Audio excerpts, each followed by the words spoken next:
ਪਿਆਰੇ ਦਰਸ਼ਕੋ, ਪੰਜਾਬਨਾਮਾ ਸ਼ੋਅ ਦੇ ਵਿੱਚ ਤੁਹਾਡਾ ਸਵਾਗਤ ਹੈ। ਇਹ ਸ਼ੋਅ ਦੇ ਵਿੱਚ ਸਾਡੇ ਨਾਲ ਪੰਜਾਬ ਯੂਨੀਵਰਸਿਟੀ ਚੰਡੀਗੜ੍ਹ ਦੇ ਉੱਘੇ ਪ੍ਰੋਫੈਸਰ ਮੁਹੰਮਦ ਖਾਲਿਦ ਨੇ। ਉਹਨਾਂ ਨਾਲ ਜਿਹੜੀਆਂ ਪੰਜਾਬ ਦੇ ਵਿੱਚ ਲੇਟੈਸਟ ਡਿਵੈਲਪਮੈਂਟ ਹੈ, ਕੈਪਟਨ ਅਮਰਿੰਦਰ ਸਿੰਘ ਨੇ ਅੱਜ ਇੱਕ ਪ੍ਰੈਸ ਕਾਨਫਰੰਸ ਕੀਤੀ ਹੈ। ਉਹਦੇ ਵਿੱਚ ਉਹਨਾਂ ਨੇ ਪਹਿਲਾਂ ਵਾਂਗ ਹੀ ਜਿਹੜੀ ਆ ਬੀਜੇਪੀ ਦੇ ਹੱਕ ਦੇ ਵਿੱਚ ਸੁਰ ਚ ਸੁਰ ਮਿਲਾਈ ਹੈ। ਉਹਨਾਂ 50 ਕਿਲੋਮੀਟਰ ਦਾ ਏਰੀਆ ਬੀਐਸਐਫ ਨੂੰ ਦੇਣ ਦੀ ਹਮਾਇਤ ਕਰਦਿਆਂ ਕਿਹਾ ਕਿ ਇਹ ਜਿਹੜਾ ਪਾਕਿਸਤਾਨ ਵਾਲੇ ਪਾਸਿਓਂ ਜਿਹੜਾ ਡਰੋਨ ਆਉਂਦੇ ਆ ਜਾਂ ਹੋਰ ਨਸ਼ੀਲੇ ਪਦਾਰਥ ਆਉਂਦੇ, ਉਹਨਾਂ ਨੂੰ ਰੋਕਣ 'ਚ ਮਦਦ ਮਿਲੇਗੀ। ਤੇ ਕੇਂਦਰ ਸਰਕਾਰ ਦਾ ਵੀ ਇਹੀ ਲੌਜਿਕ ਹੈ। ਤੇ ਜਦੋਂ ਕਿ ਪੰਜਾਬ ਦੇ ਵਿੱਚ ਪਿਛਲੇ 2 ਦਿਨ ਪਹਿਲਾਂ ਵੱਖ-ਵੱਖ ਪਾਰਟੀਆਂ ਦੀ ਸਰਬ ਪਾਰਟੀ ਮੀਟਿੰਗ ਹੋਈ ਸੀ ਤੇ ਉਹਦੇ ਵਿੱਚ ਸਾਰੇ ਪਾਰਟੀਆਂ ਨੇ ਕਿਹਾ ਸੀ ਵੀ ਇਹ ਸੰਘੀ ਢਾਂਚੇ ਦੇ ਉੱਪਰ ਇੱਕ ਵੱਡਾ ਹਮਲਾ ਤੇ ਇਹਨੂੰ ਰੋਕਣ ਲਈ ਪੰਜਾਬ ਵਿਧਾਨ ਸਭਾ ਦਾ ਸੈਸ਼ਨ ਹੋਏਗਾ, ਭਾਵੇਂ ਕਿ ਉਹਦੇ 'ਚ 3 ਖੇਤੀ ਕਾਨੂੰਨ ਵੀ ਰੱਦ ਕੀਤੇ ਜਾਣੇ ਆ। ਤਾਂ ਇਹ ਹਮਲੇ ਦੇ ਖਿਲਾਫ ਆਵਾਜ਼ ਉਠਾਈ ਜਾਏਗੀ ਤੇ ਪ੍ਰਧਾਨ ਮੰਤਰੀ ਨੂੰ ਵੀ ਮਿਲਿਆ ਜਾਏਗਾ।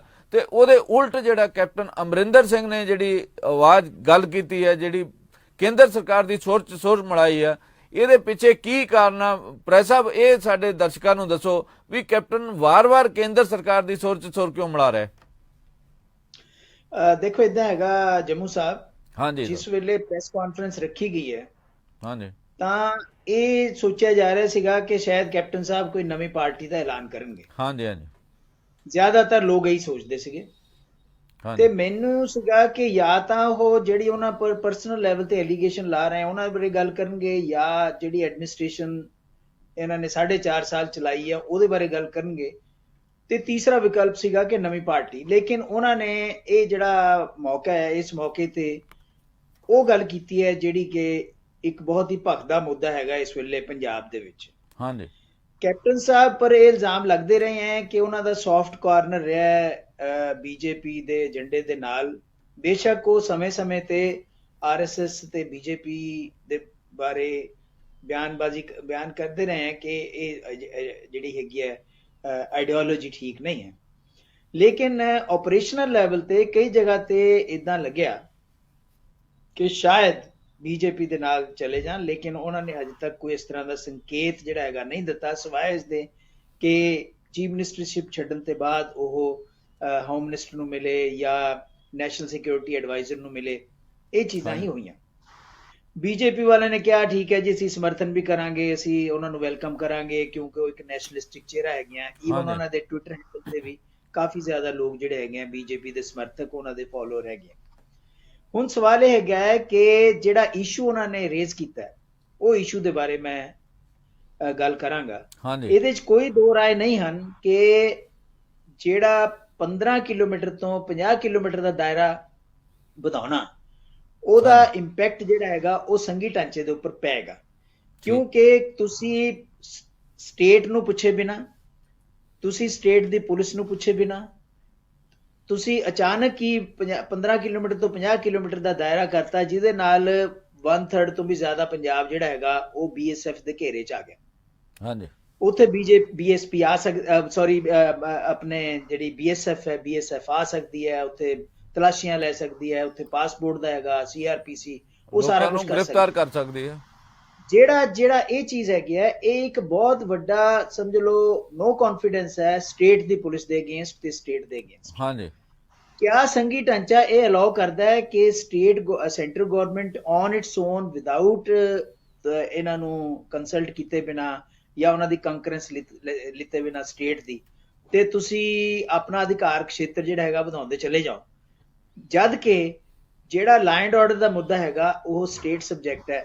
ਇਸ ਕਰਕੇ ਕਿਉਂਕਿ ਸਟੇਟ ਸਬਜੈਕਟ ਹੈ, ਇਸ ਕਰਕੇ ਇੱਕ ਪਾਸੇ ਆਪਣੇ ਬੀਐਸਐਫ ਦੀਆਂ ਪਾਵਰਸ ਆ ਜਾਣਗੀਆਂ, ਇੱਕ ਪਾਸੇ ਸਟੇਟ ਪੁਲਿਸ ਦੀਆਂ ਪਾਵਰਸ ਆ ਜਾਣਗੀਆਂ। ਕੌਣ ਪ੍ਰਵੇਲ ਕਰੇਗਾ, ਇਹ ਇੱਕ ਬਹੁਤ ਵੱਡਾ ਜਿਹੜਾ ਹੈਗਾ ਇਸ਼ੂ ਆਉਣ ਵਾਲੇ ਦਿਨਾਂ 'ਚ ਬਣਨ ਵਾਲਾ ਹੈ। ਦੂਸਰੀ ਚੀਜ਼ ਇਹ ਹੈਗੀ ਹੈ ਕਿ ਪਹਿਲਾਂ 15 ਕਿਲੋਮੀਟਰ ਦਾ ਏਰੀਆ ਥਾ। ਦੇਖੋ, ਬੜੀ ਲੌਜੀਕਲ ਗੱਲ ਹੈ।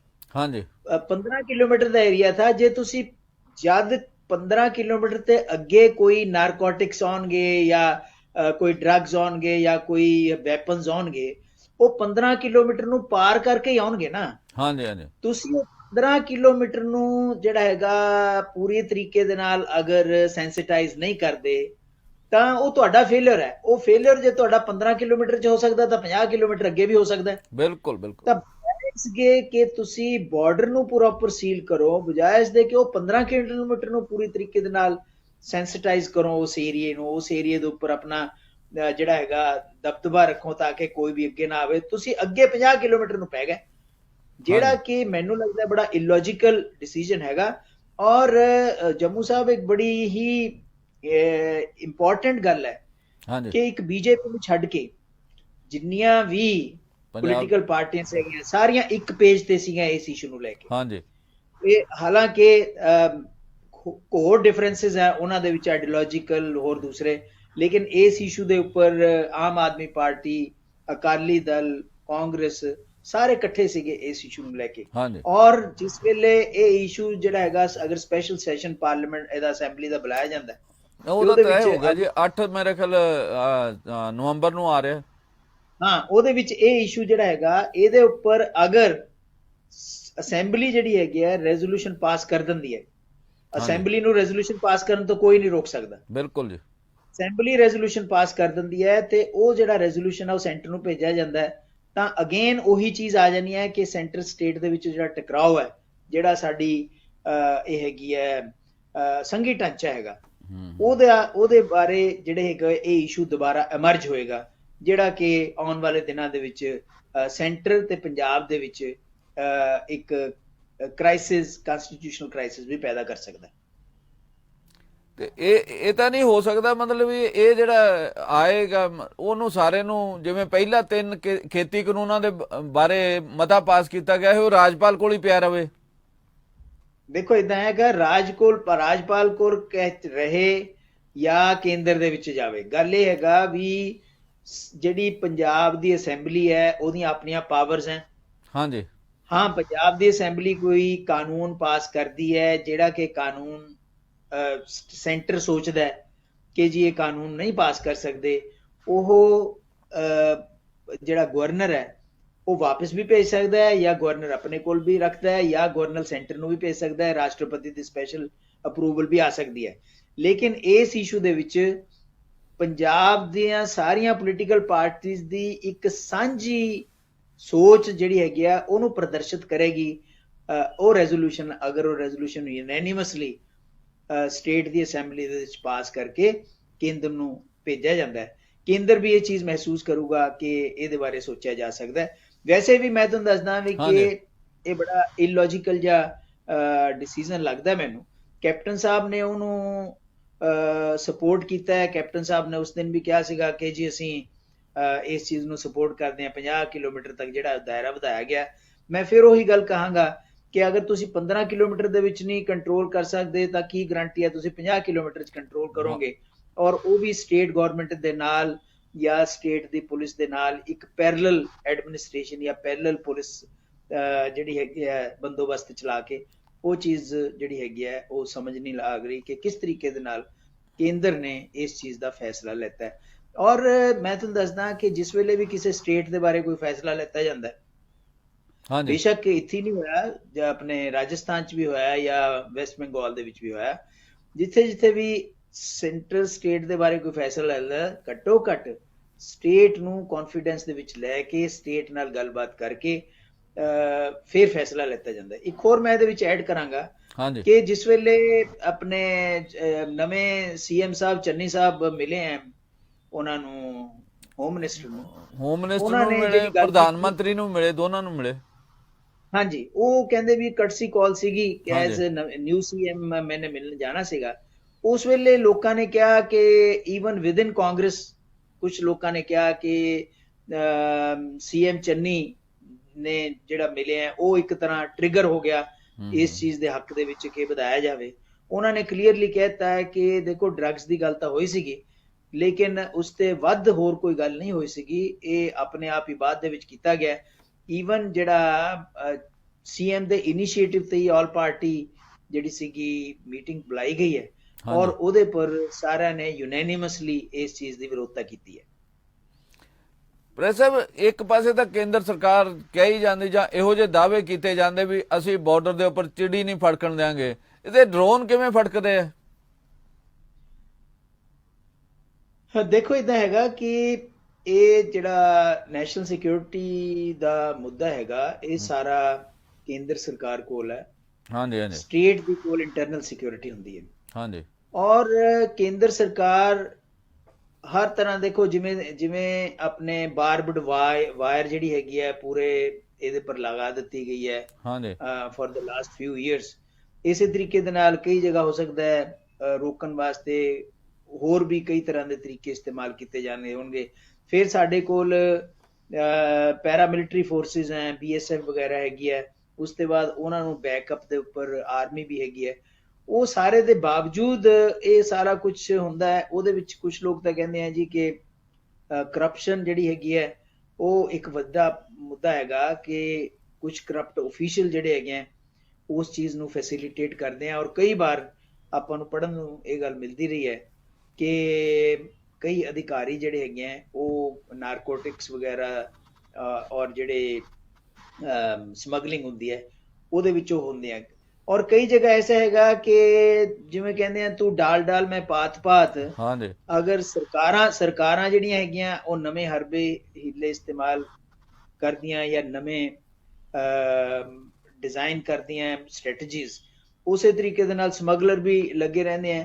ਲੇਕਿਨ ਅਲਟੀਮੇਟਲੀ ਸਟੇਟ ਦਾ ਔਰ ਖਾਸ ਤੌਰ ਤੇ ਸੈਂਟਰ ਗਵਰਨਮੈਂਟ ਦਾ ਕੰਮ ਹੈ ਇਸ ਚੀਜ਼ ਨੂੰ ਦੇਖਣਾ ਕਿ ਕਿਸ ਤਰੀਕੇ ਦੇ ਨਾਲ ਇਹਨੂੰ ਰੋਕਿਆ ਜਾਵੇ। ਲੇਕਿਨ ਇਹਦਾ ਮਤਲਬ ਇਹ ਕਤਈ ਨਹੀਂ ਹੈ ਕਿ ਤੁਸੀਂ ਉਹਦੇ ਨਾਲ ਸਟੇਟ ਦੀਆਂ ਪਾਵਰ ਜਿਹੜੀਆਂ ਹੈਗੀਆਂ ਉਹਨਾਂ ਨੂੰ ਹੌਲੀ ਹੌਲੀ ਐਨਕਰੋਚ ਕਰਦੇ ਚਲੇ ਜਾਓ। ਪੈਂਡੈਮਿਕ ਦੇ ਬਾਅਦ ਔਰ ਮੈਂ ਤੁਹਾਨੂੰ ਦੱਸਦਾ ਕਿ ਕਈ ਐਸੇ ਫੈਸਲੇ ਹੋਏ हैं ਜਿਹਦੇ ਪਰ ਸੈਂਟਰ ਗਵਰਨਮੈਂਟ ਨੇ ਸਟੇਟ ਨੂੰ ਇਹਨਾਂ ਦਿਨਾਂ 'ਚ ਬਿਲਕੁਲ ਨਹੀਂ ਪੁੱਛਿਆ, ਹਾਂਜੀ ਚਾਹੇ ਉਹ ਡੀਮੋਨੀਟਾਈਜੇਸ਼ਨ ਦਾ ਮੁੱਦਾ ਹੋਵੇ, ਚਾਹੇ ਉਹ ਲਾਕਡਾਊਨ ਕਰਨ ਦਾ ਮੁੱਦਾ ਹੋਵੇ, ਚਾਹੇ ਉਹ ਤਿੰਨੇ ਲਾਕਡਾਊਨ ਦੇ ਖੇਤੀ ਕਾਨੂੰਨਾਂ ਦਾ ਮੁੱਦਾ। ਖੇਤੀ ਕਾਨੂੰਨਾਂ ਦਾ ਮੁੱਦਾ ਹੈ। ਤਿੰਨਾਂ ਜਿਹੜੇ ਇਹ ਕਾਨੂੰਨਾਂ ਤੇ ਇਲਾਵਾ ਲਾਕਡਾਊਨ ਦੇ ਵਿੱਚ ਜਿਸ ਤਰੀਕੇ ਦੇ ਨਾਲ ਡਿਜ਼ਾਸਟਰ ਮੈਨੇਜਮੈਂਟ ਐਕਟ ਦੇ ਅੰਡਰ ਸੈਂਟਰ ਗਵਰਨਮੈਂਟ ਨੇ ਡਾਇਰੈਕਸ਼ਨਾਂ ਸ਼ੁਰੂ ਕੀਤੀਆਂ, ਉਹਦੇ ਵਿੱਚ ਸਟੇਟ ਗਵਰਨਮੈਂਟਾਂ ਨੂੰ ਬਿਲਕੁਲ ਜ਼ੀਰੋ ਕਰਕੇ ਰੱਖਤਾ। ਹਾਂਜੀ ਬਿਲਕੁਲ। ਇਹ ਤੋਂ ਇਹ ਜ਼ਾਹਿਰ ਹੁੰਦਾ ਹੈ ਕਿ ਸੈਂਟਰ ਗਵਰਨਮੈਂਟ ਜਿਹੜੀ ਹੈਗੀ ਹੈ ਉਹ ਸੰਘੀ ਢਾਂਚੇ ਦੀ ਇੰਨੀ ਜ਼ਿਆਦਾ ਪਰਵਾਹ ਨਹੀਂ ਕਰ ਰਹੀ ਹੈ ਜਿੰਨੇ ਕਿ ਕਰਨੀ ਚਾਹੀਦੀ ਹੈ ਸੰਵਿਧਾਨ ਦੇ ਅਨੁਸਾਰ। ਪਰ ਸਾਹਿਬ ਇਹਦੇ ਪਿੱਛੇ ਇਹ ਕਿਹਾ ਜਾਂਦਾ ਵੀ ਡਰੋਨ ਨਾਲੋਂ ਕੋਈ ਹੋਰ ਡਿਜ਼ਾਈਨ ਜ਼ਿਆਦਾ ਨੇ, ਮਤਲਬ ਇਹ ਜਿਹੜਾ 1/3 ਏਰੀਆ ਪੰਜਾਬ ਦਾ BSF ਦੇ ਥੱਲੇ ਆ ਜਾਏਗਾ, ਅਗਲੀਆਂ ਚੋਣਾਂ ਵੀ ਆਉਣੀਆਂ, ਕੋਈ ਹੋਰ ਇਸ਼ੂ ਬਣਾਉਣ ਦੇ ਮਾਮਲੇ ਦੇਖੇ ਜਾ ਰਹੇ, ਚੋਣਾਂ ਨਾਲ ਜੋੜ ਕੇ ਦੇਖਿਆ ਜਾ ਰਿਹਾ, ਉਹਦੇ ਬਾਰੇ ਤੁਸੀਂ ਕੀ ਸਮਝਦੇ ਹੋ? ਦੇਖੋ ਐਸਾ ਹੈ ਕਿ ਅਗਰ ਆਪਾਂ ਇਹ ਕਹੀਏ ਕਿ ਇਹਨੂੰ ਚੋਣਾਂ ਨਾਲ ਜੋੜਿਆ, ਚੋਣਾਂ ਨਾਲ ਤਾਂ ਕੋਈ ਏਡਾ ਜੁੜਦਾ ਹਜੇ ਤਾਂ ਨਜ਼ਰ ਨਹੀਂ ਆ ਰਿਹਾ। ਹਾਂਜੀ ਉਹਦੀ ਵਜ੍ਹਾ ਇਹ ਹੈਗੀ ਹੈ ਕਿ ਆਉਣ ਵਾਲੇ ਦਿਨਾਂ ਦੇ ਵਿੱਚ ਜਿਸ ਵੇਲੇ ਇਲੈਕਸ਼ਨ ਡਿਕਲੇਅਰ ਹੋ ਜਾਣਾ ਹੈ ਹਾਂਜੀ ਤਾਂ ਨਾਰਮਲ ਜਿਹੜੀ ਹੈਗੀ ਹੈ ਪੋਲੀਟੀਕਲ ਐਕਟੀਵਿਟੀ ਤਾਂ ਉਦਾਂ ਹੀ ਚੱਲੇਗੀ। ਅਗਰ BJP ਸੋਚੇ ਕਿ ਇੱਥੇ ਇੱਕ ਕੋਈ ਚੌਥਾ ਫਰੰਟ ਬਣਾ ਕੇ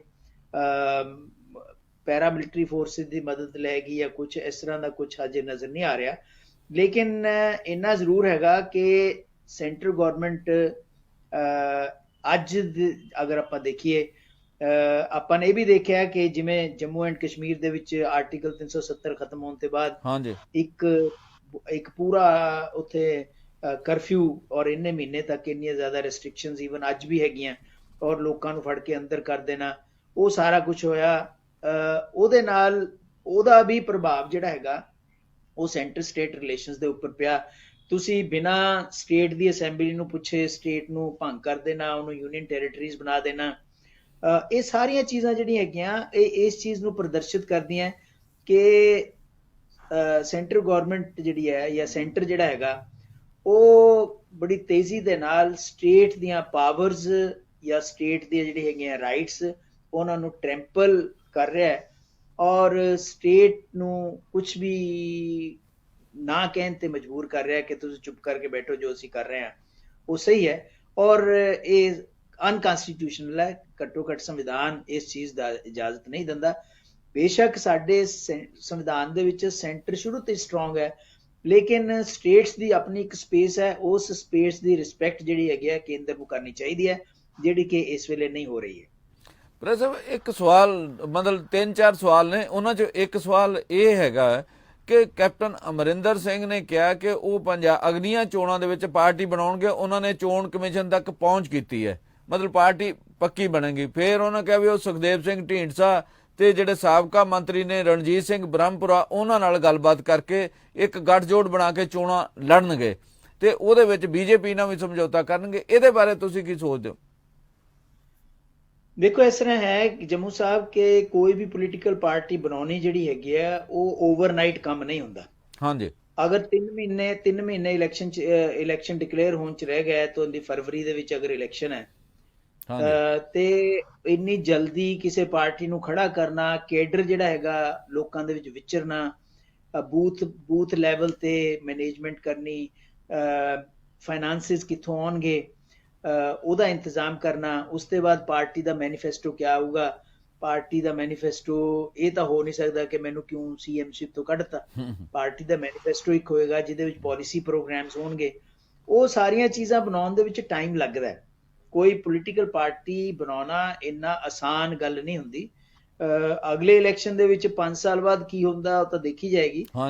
ਲੇਕਿਨ ਆ ਜਿਹੜਾ ਕਮਿੰਗ ਇਲੈਕਸ਼ਨ ਹੈ, ਇਸ ਇਲੈਕਸ਼ਨ ਦੇ ਵਿੱਚ ਅਗਰ ਕੋਈ ਵੀ ਨਵੀਂ ਪੋਲੀਟੀਕਲ ਪਾਰਟੀ ਬਣਾਉਣ ਦੀ ਕੋਸ਼ਿਸ਼ ਕੀਤੀ ਜਾਂਦੀ ਹੈ, ਇੰਨੇ ਛੋਟੇ ਅਰਸੇ ਦੇ ਵਿੱਚ ਉਹਨੂੰ ਖੜਾ ਕਰਨਾ ਔਰ ਉਹਨੂੰ ਇਸ ਕਾਬਿਲ ਬਣਾਉਣਾ ਕਿ ਉਹ ਇਲੈਕਸ਼ਨ ਲੜ ਸਕੇ ਔਰ ਜਿਹੜੀਆਂ ਐਸਟੈਬਲਿਸ਼ਡ ਪਾਰਟੀਆਂ ਉਹਨਾਂ ਨੂੰ ਚੈਲੰਜ ਕਰ ਸਕੇ, ਉਹ ਚੀਜ਼ ਬੜੀ ਮੁਸ਼ਕਿਲ ਹੈ। ਹਾਂ, ਕੈਪਟਨ ਸਾਹਿਬ ਦੀ ਆਪਣੀ ਇੱਕ ਇਮੇਜ ਹੈ, ਉਹਨਾਂ ਦੀ ਪੈਨ ਪੰਜਾਬ ਪ੍ਰੈਜ਼ੈਂਸ ਹੈ ਉਹਨਾਂ ਦੇ ਨਾਂ ਦੀ।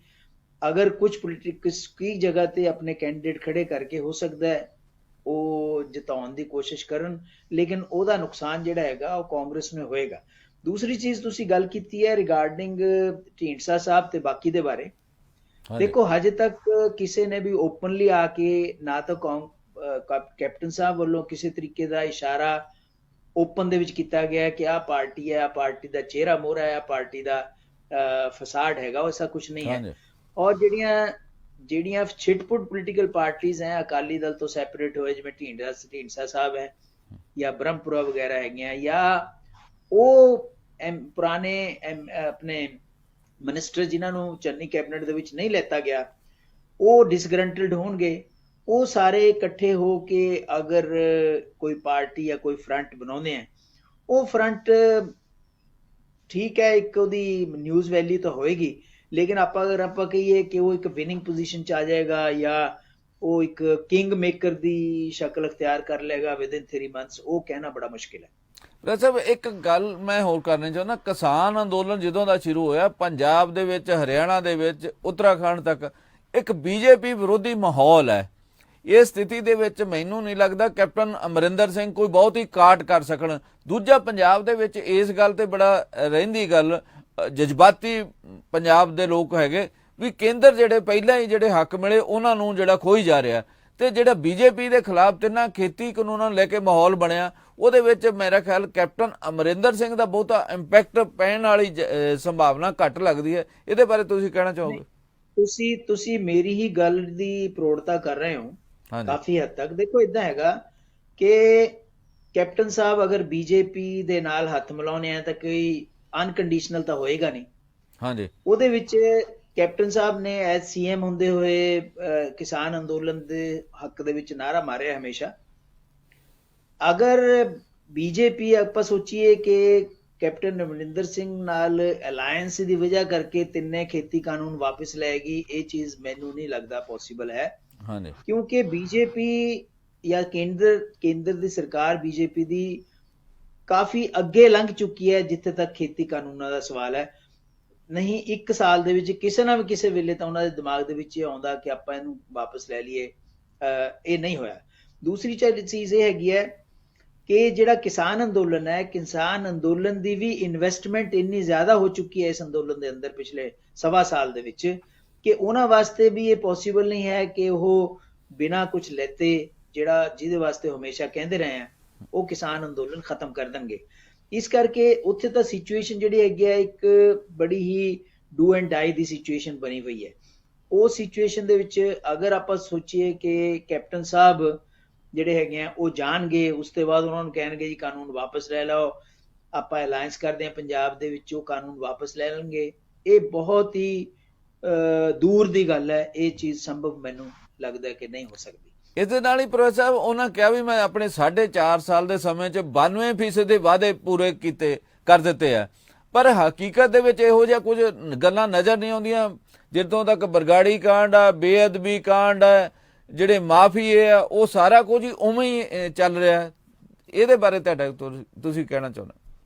ਦੇਖੋ ਇਦਾਂ ਹੈ ਜੰਮੂ ਸਾਹਿਬ ਕਿ ਜਿਸ ਵੇਲੇ ਤੁਸੀਂ ਮੈਨੀਫੈਸਟੋ ਬਣਾਉਨੇ ਹੋ, ਹਾਂਜੀ, ਮੈਨੀਫੈਸਟੋ ਦੇ ਵਿੱਚ ਇਹ 3 ਜਿਹੜੀਆਂ ਚੀਜ਼ਾਂ ਹੈਗੀਆਂ, ਰੇਤਾ ਬਜਰੀ, ਬਰਗਾੜੀ ਕਾਂਡ, ਬੇਅਦਬੀ ਦਾ ਮੁੱਦਾ, ਇਹ ਸਭ 3-4 ਚੀਜ਼ਾਂ ਜਿਹੜੀਆਂ, ਜਾਂ ਆਪਣੇ ਡਰੱਗਸ ਵਗੈਰਾ ਦਾ, ਹਾਂਜੀ ਹਾਂਜੀ, ਇਹ 4-5 ਬੜੇ ਮੁੱਦੇ ਸੀਗੇ ਜਿਹੜੇ ਕਿ ਅਕਾਲੀ ਦਲ ਦੇ ਖਿਲਾਫ ਇੱਕ ਪਰਸੈਪਸ਼ਨ ਦੀ ਜਿਹੜੀ ਲੜਾਈ ਹੁੰਦੀ ਹੈ ਇਲੈਕਸ਼ਨ ਤੋਂ ਪਹਿਲਾਂ, ਉਸ ਪਰਸੈਪਸ਼ਨ ਦੀ ਲੜਾਈ ਦੇ ਵਿੱਚ ਅਕਾਲੀ ਦਲ ਦੇ ਖਿਲਾਫ ਆਮ ਆਦਮੀ ਪਾਰਟੀ ਨੇ ਵੀ ਔਰ ਕਾਂਗਰਸ ਨੇ ਵੀ ਪਿਛਲੇ ਇਲੈਕਸ਼ਨ ਦੇ ਵਿੱਚ ਇਸਤੇਮਾਲ ਕੀਤੇ। ਹੁਣ ਸਵਾਲ ਇਹ ਹੈਗਾ ਕਿ ਤੁਸੀਂ 4.5 ਸਾਲ ਰਾਜ ਕਰ ਲਿਆ, ਦੇਸ਼ ਦੀ ਸਟੇਟ ਦੀ ਆਰਥਿਕ ਹਾਲਤ ਜੈਸੀ ਵੀ ਥੀ ਉਹ ਤੁਹਾਨੂੰ ਵੀ ਪਤਾ ਸੀਗਾ। ਉਹ ਸਿਚੁਏਸ਼ਨ ਦੇ ਵਿੱਚ ਤੁਸੀਂ ਕਿੰਨੇ ਵਾਅਦੇ ਪੂਰੇ ਕੀਤੇ, ਕਿੰਨੇ ਨਹੀਂ ਕੀਤੇ, ਸਿਰਫ ਕਲੇਮ ਨਹੀਂ, ਤੁਸੀਂ ਇੱਕ ਵਾਈਟ ਪੇਪਰ ਇਸ਼ੂ ਕਰੋ, ਉਸ ਵਾਈਟ ਪੇਪਰ ਦੇ ਵਿੱਚ ਕੱਲਾ ਕੱਲਾ ਵਾਅਦਾ ਗਿਣਾਓ ਤੇ ਨਾਲ ਉਹਦਾ ਐਕਸ਼ਨ ਟੇਕਨ ਕੀ ਹੋਇਆ ਪਿਛਲੇ 4.5 ਸਾਲ ਦੇ ਸਾਹਮਣੇ ਰੱਖੋ। ਅਗਰ ਤੁਸੀਂ ਰੱਖੋਗੇ ਔਰ ਲੋਕ ਕਰਨ ਦੀ ਗੱਲ ਸਹੀ ਹੈ ਤਾਂ ਕੈਂਡ ਵਿੰਡੀਕੇਟ ਹੋ, ਅਦਰਵਾਈਜ਼ ਲੋਕ ਤੁਹਾਡੇ ਲੋਕਾਂ ਦੇ ਤੁਸੀਂ ਖੜੇ ਰਹੋਗੇ ਕਿ ਵੀ ਨਹੀਂ ਇਹ ਨਹੀਂ ਹੋ ਸਕਿਆ, ਇਹ ਤਾਂ ਹਾਥ ਕੰਗਨ ਕੋ ਆਰਸੀ ਕਿਆ, ਤੁਸੀਂ ਇਹ ਤਾਂ ਚੀਜ਼ ਜਗ ਜ਼ਾਹਿਰ ਹੈ ਸਾਹਮਣੇ। ਹਾਂ ਜ਼ਰੂਰ ਕਹਾਂਗਾ ਜੰਮੂ ਸਾਹਿਬ ਕਿ ਜਿੰਨੀਆਂ ਵੀ ਪੋਲੀਟੀਕਲ ਪਾਰਟੀਆਂ ਹੈ ਇਲੈਕਸ਼ਨ ਵੇਲੇ ਇੰਨੇ ਦੂਰਗਾਮੀ ਗਰੀਬ ਵਾਅਦੇ ਜਿਹੜੇ ਕਿ ਵੀ ਪੂਰੇ ਨਹੀਂ ਕਰ ਸਕਦੇ, ਬਾਅਦ ਦੇ ਵਿੱਚ ਉਹਨਾਂ ਨੂੰ ਮੂੰਹ ਦੀ ਖਾਣੀ ਪੈਂਦੀ ਹੈ ਜਾਂ ਮਹਿਸੂਸਣਾ ਪੈਂਦਾ ਹੈ ਕਿ ਯਾਰ ਨਹੀਂ ਹੋ ਸਕਿਆ, ਕਿਉਂਕਿ ਜਿਸ ਵੇਲੇ ਪਾਰਟੀਆਂ ਵਾਅਦੇ ਕਰਦੀਆਂ ਉਹਨਾਂ ਦੀ ਆਪਣੀ क्षमता ਲੋਕਾਂ ਦੀ ਡਿਮਾਂਡਸ ਹੈ ਉਹ ਸਾਨੂੰ ਸਾਹਮਣੇ ਰੱਖਣਾ ਚਾਹੀਦਾ, ਨਾ ਕਿ ਫਾਲਤੂ ਵਾਅਦੇ ਕਰੀ ਚੱਲੋ ਜਿਨ੍ਹਾਂ ਦਾ ਉਹਨਾਂ ਕੋਈ ਸਿਰ ਹੈ ਨਾ ਕੋਈ ਪੈਸਾ ਲੈਣ ਵਾਸਤੇ। ਤਾਂ ਉਹ ਚੀਜ਼ ਜਿਹੜੀ ਹੈਗੀ ਪਿਛਲੇ ਇਲੈਕਸ਼ਨ ਵੀ ਹੋਈ ਹੈ। ਈਵਨ 2014 ਦਾ ਜਿਹੜਾ ਇਲੈਕਸ਼ਨ ਸੀ ਲੱਖ ਚੋਣ ਦਾ ਵਾਅਦਾ ਕੀਤਾ, ਜਾਂ ਜਿਹੜਾ ਹੈਗਾ ਜਦ ਕਾਲਾ ਧਨ ਆ ਜਾਊਗਾ ਲੱਖਾਂ ਰੁਪਏ ਮਿਲ ਜਾਣਗੇ, ਉਹ ਨਹੀਂ ਹਜੇ ਤੱਕ ਆਇਆ, ਲੋਕ ਤਾਂ ਡਿੱਕੀ ਜਾਂਦੇ 15-15 ਲੱਖ ਦੇ ਵਿੱਚ ਕਹੋ ਜੀ ਇਹ ਤਾਂ ਜੁਮਲਾ ਸੀਗਾ। ਉਹ ਚੀਜ਼ਾਂ ਜਿਹੜੀਆਂ ਹੈਗੀਆਂ ਨਾ ਸਾਹਿਬ, ਉਹ ਚੀਜ਼ ਨਹੀਂ ਹੋਣੀ ਚਾਹੀਦੀ। ਆਪ ਸੁਥਰੀ ਰਾਜ ਉਹੀ ਚੀਜ਼ ਕਰਨੀ ਚਾਹੀਦੀ ਹੈ ਜਿਹੜੀ ਕਿ ਵਾਇਬਲ ਹੋਵੇ, ਪੋਸੀਬਲ ਹੋਵੇ। ਔਰ ਕੈਪਟਨ ਸਾਹਿਬ ਨੇ ਅਗਰ ਵਾਅਦੇ ਕੀਤੇ ਹੈ, ਜਿਵੇਂ ਕਿ ਉਹਨਾਂ ਪਰ ਇਲਜ਼ਾਮ ਲੱਗਦੇ ਹੈ ਕਿ ਉਹ ਵਾਅਦੇ ਪੂਰੇ ਨਹੀਂ ਹੋਏ, ਤਾਂ ਉਹਨਾਂ ਨੂੰ ਉਹਦੇ ਬਾਰੇ ਬਿਲਕੁਲ ਕਲੀਅਰ ਇੱਕ ਵਾਈਟ ਪੇਪਰ ਆਪਣੇ ਉਹਦੇ ਤੇ ਇਸ਼ੂ ਕਰਨਾ ਚਾਹੀਦਾ। ਇੱਕ ਲਾਸਟ ਸਵਾਲ ਜਿਹੜਾ ਉਹਨਾਂ ਦੀ ਨਿੱਜੀ ਜ਼ਿੰਦਗੀ ਨਾਲ ਜੁੜਿਆ ਹੋਇਆ, ਉਹਨਾਂ ਕਿਹਾ ਵੀ ਰੂਸਾ ਆਲਮ ਦਾ ਸਵਾਲ ਵਾਰ-ਵਾਰ ਪੁੱਛਿਆ ਗਿਆ, ਉਹਨਾਂ ਕਿਹਾ ਵੀ ਜਿਹੜੇ ਹੁਣ ਸਵਾਲ ਉਠਾਉਂਦੇ ਉਹ 16 ਸਾਲ ਉਹਨਾਂ ਕਿਉਂ ਨਹੀਂ ਉਠਾਏ? ਨਹੀਂ, he is absolutely right. In fact ਮੈਂ ਤੁਹਾਨੂੰ ਦੱਸਦਾ ਕਿ ਕਿਸੇ ਵੀ ਵਿਅਕਤੀ ਦੀ ਜਿਹੜੀ ਪਰਸਨਲ ਲਾਈਫ ਹੈ, ਜਦ ਤੱਕ ਉਹਦਾ ਪੋਲੀਟੀਕਲ ਟਿੰਕਰਿੰਗ ਕੋਈ ਨਾ ਹੋਵੇ ਤਾਂ ਕਿਸੇ ਨੂੰ ਕੋਈ ਅਧਿਕਾਰ ਨਹੀਂ ਹੈ ਕਿ ਅਗਰ ਉਹ ਲਾਅ ਐਂਡ ਆਰਡਰ ਦੇ ਮੁਤਾਬਿਕ ਹੈ, ਸਟੇਟ ਦੇ ਲਾਜ਼ ਦੀ ਕੋਈ ਵਾਇਲੇਸ਼ਨ ਨਹੀਂ ਕਰਦਾ, ਤਾਂ ਕਿਸੇ ਨੂੰ ਕੋਈ ਅਧਿਕਾਰ ਨਹੀਂ ਹੈ। ਜਿੰਨੇ ਵੀ ਚਾਹੇ ਉਹ ਮੰਤਰੀ ਥੇ, ਚਾਹੇ ਉਹ ਪਾਰਟੀ ਲੈਵਲ ਤੇ ਬੰਦੇ ਸੀਗੇ, ਉਹ ਉਸ ਵੇਲੇ ਉਹਨਾਂ ਨਾਲ ਫੋਟੋ ਐਪ ਵੀ ਕਰਦੇ ਥੇ, ਉਹਨਾਂ ਨਾਲ ਹਾਂਜੀ ਪਾਰਟੀਆਂ ਵੀ ਅਟੈਂਡ ਕਰਦੇ ਥੇ। ਉਹ ਹੁਣ ਅਚਾਨਕ ਹੀ ਉਹਨਾਂ ਨੂੰ ਇਦਾਂ ਲੱਗਣ ਲੱਗ ਗਿਆ ਕਿ ਉਹ ਤਾਂ ISI ਦੀ ਏਜੰਟ ਸੀ, ਉਹ ਤਾਂ ਇਹ ਹੈ, ਉਹ ਤਾਂ ਉਹਦੇ ਕੈਰੈਕਟਰ ਤੇ ਵੀ ਉਹ ਸਾਰੀਆਂ ਗੱਲਾਂ ਜਿਹੜੀਆਂ ਹੈਗੀਆਂ ਮੈਨੂੰ ਲੱਗਦਾ ਇਹ ਤਾਂ ਹਿੱਟਿੰਗ ਬਿਲੋ ਦਾ ਬੈਲਟ ਵਾਲੀ ਗੱਲ ਹੈ। ਪਰ ਪ੍ਰੈਸਰ ਇੱਕ ਗੱਲ ਉਹ ਵੀ ਤਾਂ ਉਹਨਾਂ ਨੂੰ ਜਿਹੜੇ ਬੋਲ ਰਹੇ ਉਹਨਾਂ ਨੂੰ ਲੱਕੜ ਬੱਗੇ ਇੱਥੋਂ ਤੱਕ ਕਹਿਣ ਤੱਕ ਗਈ, ਇਹ ਕੋਈ ਸ਼ਿਸ਼ਟਾਚਾਰ ਵਾਲੀ ਭਾਸ਼ਾ ਹੈ? ਨਹੀਂ, ਮੈਂ ਉਹੀ ਗੱਲ ਕਹਿ ਰਿਹਾ ਕਿ ਤੁਸੀਂ ਜਿਸ ਵੇਲੇ ਇੱਕ ਲੋ ਲੈਵਲ ਦੀ ਪੋਲਿਟਿਕਸ ਸ਼ੁਰੂ ਕਰਦੇ ਹੋ, ਇਹ ਜਿਹੜੀ ਹੈਗੀ ਹੈ ਜਿਹੜੀ ਪਰਸਨਲ ਲੈਵਲ ਤੇ ਮਡ ਸਲਿੰਗਿੰਗ ਹੈ, ਇੱਕ ਦੂਸਰੇ ਦੇ ਕੀਚੜ ਉਛਾੜਨਾ, ਇਹ ਬੜੀ ਲੋ ਲੈਵਲ ਦੀ ਪੋਲਿਟਿਕਸ ਹੈ। ਇੱਕ ਸਾਫ਼ ਸੁਥਰੀ ਰਾਜਨੀਤੀ ਦੇ ਵਿੱਚ ਇਹ ਚੀਜ਼ ਜਿਹੜੀ ਹੈਗੀ ਹੈ ਇਹ ਸ਼ੋਭਾ ਨਹੀਂ ਦਿੰਦੀ। ਦੋਨਾਂ ਧਿਰਾਂ ਦੀ ਮੈਂ ਗੱਲ ਕਰ ਰਿਹਾ। ਅੱਜ ਕਈ ਅਖਬਾਰਾਂ ਦੇ ਵਿੱਚ ਰੂਸਾ ਆਲਮ ਦਾ ਪੂਰੀ ਉਹ ਵੀ ਛਪੀ ਹੈਗੀ ਹੈ, ਇੰਟਰਵਿਊ ਵੀ ਛਪੀ ਹੈ। ਔਰ ਉਹ ਇੰਟਰਵਿਊ ਜਿਹੜੀ ਹੈਗੀ ਆ, ਅਗਰ ਤੁਸੀਂ ਉਹਨੂੰ ਰਿਬਟ ਕਰਨਾ ਚਾਹੁੰਦੇ ਹੋ ਤਾਂ ਹਾਂਜੀ ਬਿਲਕੁਲ ਕਰੋ, ਲੇਕਿਨ ਇੰਨਾ ਜ਼ਰੂਰ ਹੈਗਾ ਕਿ ਜਿਸ ਵੇਲੇ ਬੰਦਾ ਜਿਹੜਾ ਹੈਗਾ ਪਾਵਰ ਦੇ ਵਿੱਚ ਹੁੰਦਾ ਹੈ, ਲੋਕਾਂ ਦੀ ਅਪਰੋਚ ਉਹਨਾਂ ਦੇ ਪ੍ਰਤੀ ਡਿਫਰੈਂਟ ਹੁੰਦੀ ਹੈ, ਬਾਅਦ ਦੇ ਵਿੱਚ ਡਿਫਰੈਂਟ ਹੁੰਦੀ ਹੈ, ਇੱਕ ਇਹ ਤਾਂ ਨੈਚੁਰਲ ਚੀਜ਼ ਹੈ। ਲੇਕਿਨ ਇੰਨਾ ਜ਼ਰੂਰ ਹੈਗਾ ਕਿ ਜਿਹੜੇ ਲੋਕਾਂ ਨੇ ਉਸ ਵੇਲੇ ਰਾਜ ਕਾਜ ਭੋਗਿਆ ਤੇ ਇੰਜੋਏ ਕੀਤਾ, ਕੈਪਟਨ ਸਾਹਿਬ ਦੀ ਮਹਿਮਾਨ ਨਵਾਜ਼ੀ ਵੀ ਇੰਜੋਏ ਕੀਤੀ, ਰੂਸਾ ਆਲਮ ਦੀ ਉਹ ਵੀ ਇੰਜੋਏ ਕੀਤੀ, ਕਲੋਜ਼ਨੈਸ ਤੇ ਪਾਰਟੀਆਂ, ਉਹ ਸਾਰਾ ਕੁਝ, ਅੱਜ ਉਹਨਾਂ ਨੂੰ ਇਹ ਐਬਸੋਲੂਟ ਹੱਕ ਕੋਈ ਨਹੀਂ ਬਣਦਾ ਹੈ ਕਿ ਬਿਲਕੁਲ ਹੀ ਕਟੋਰੇ 'ਚ ਖੜਾ ਕਰ ਦੇਣਾ। ਹਾਂ, ਦੂਸਰੇ ਸ਼ਬਦਾਂ ਦੀ ਮਰਿਆਦਾ ਜਿਹੜੀ ਹੈਗੀ ਆ ਉਹ ਜ਼ਰੂਰ ਰੱਖਣੀ ਚਾਹੀਦੀ ਹੈ, ਚਾਹੇ ਉਹ ਕੋਈ ਵੀ ਧਿਰ ਹੋਵੇ। ਠੀਕ। ਪ੍ਰੈਸ ਸਾਹਿਬ, ਸਾਡੇ ਨਾਲ ਇਸ ਸ਼ੋਅ 'ਚ ਜੋੜਨ ਲਈ ਤੁਹਾਡਾ ਬਹੁਤ ਬਹੁਤ ਸ਼ੁਕਰੀਆ। ਹੁਣ ਅਸੀਂ ਆਪਣੇ ਦਰਸ਼ਕਾਂ ਕੋਲੋਂ ਆਗਿਆ ਲੈਂਦੇ, ਬਹੁਤ ਬਹੁਤ ਧੰਨਵਾਦ।